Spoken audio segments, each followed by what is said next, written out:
The Insurance Institute for Highway Safety side crash test of a Kia Forte with a 4,200-pound barrier striking at 37 miles per hour. The Kia Forte sedan received an overall side rating of poor.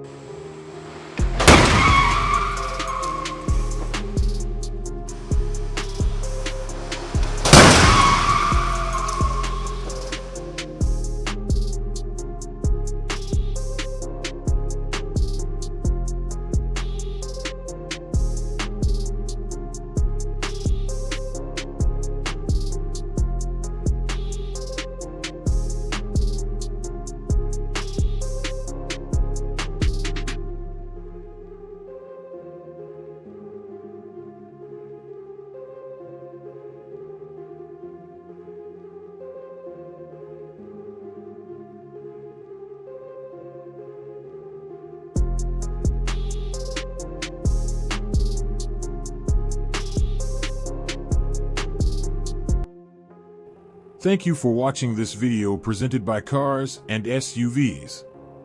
If you enjoyed it, please give a like and subscribe to our channel. Also, take a look at our video suggestions or what is up next.